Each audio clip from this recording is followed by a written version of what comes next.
ধার ও দেনার হিসাব রাখার পদ্ধতি। প্রথমে দেনা বা ঋণের লেজার তৈরি করুন। নতুন লেজারে ক্লিক করুন। টপ মেনুতে থাকা নিচের দিকে তীর চিহ্ন বাটনে ক্লিক করুন।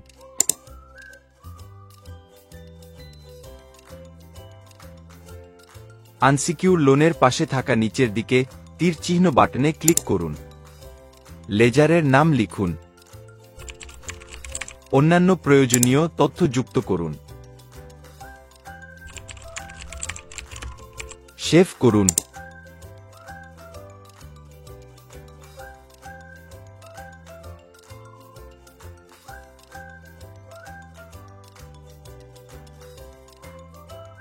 ধার দেওয়ার হিসাব লেজার তৈরির পদ্ধতি। উপরে টপ মেনুতে থাকা নিচের দিকে তীর চিহ্ন বাটনে ক্লিক করুন। লোন অ্যাডভান্স বা সম্পদের পাশে থাকা নিচের দিকে তীর চিহ্ন বাটনে ক্লিক করুন। লেজারের নাম লিখুন। অন্যান্য প্রয়োজনীয় তথ্য যুক্ত করুন। সেভ করুন।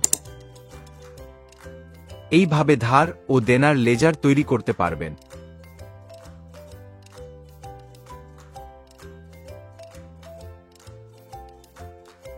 দেনা বা ঋণের টাকা গ্রহণ এন্ট্রি দেওয়ার পদ্ধতি।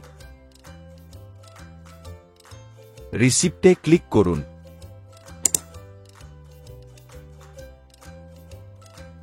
ক্যাশে টাকা নিলে ক্যাশ, ব্যাংকে টাকা নিলে ব্যাংক হিসাব লেজার নির্বাচন করুন। রিসিপ্ট পার্টিকুলারে দেনা বা ঋণ হিসাব লেজারটি নির্বাচন করুন। টাকার পরিমাণ লিখুন। তালিকায় যুক্ত করুন।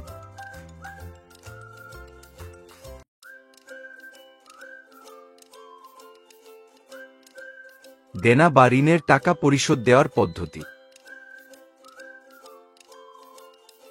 পেমেন্টে ক্লিক করুন। ক্যাশে টাকা পেমেন্ট করলে ক্যাশ, ব্যাংকে টাকা পেমেন্ট করলে ব্যাংক হিসাব লেজারটি নির্বাচন করুন। পেমেন্ট পার্টিকুলারে দেনা বা ঋণ হিসাব লেজারটি নির্বাচন করুন।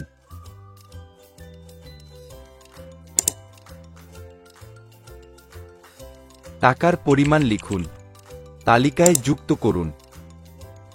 এইভাবে খুব সহজেই দেনা বা ঋণের টাকা পরিশোধ করতে পারবেন। ধার প্রদান এন্ট্রি দেওয়ার পদ্ধতি। পেমেন্টে ক্লিক করুন। ক্যাশে টাকা পেমেন্ট করলে ক্যাশ, ব্যাংকে টাকা পেমেন্ট করলে ব্যাংক হিসাব লেজারটি নির্বাচন করুন। পেমেন্ট পার্টিকুলারে যাকে ধার দিয়েছেন সেই লেজারটি নির্বাচন করুন। টাকার পরিমাণ লিখুন। তালিকায় যুক্ত করুন।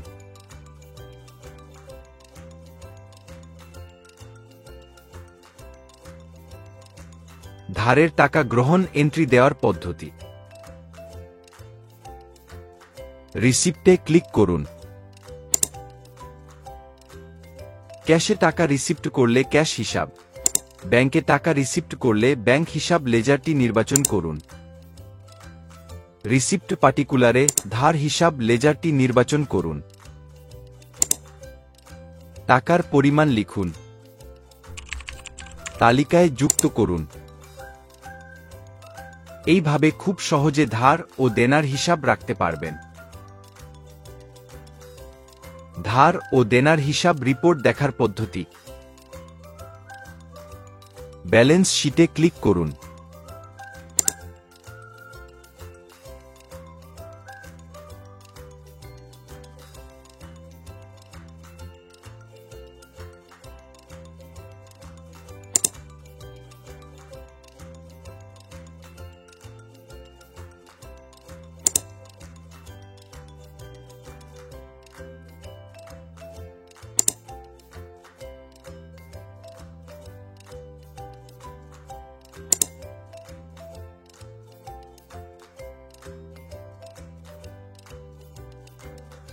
ধন্যবাদ, শুভকামনা সবসময়।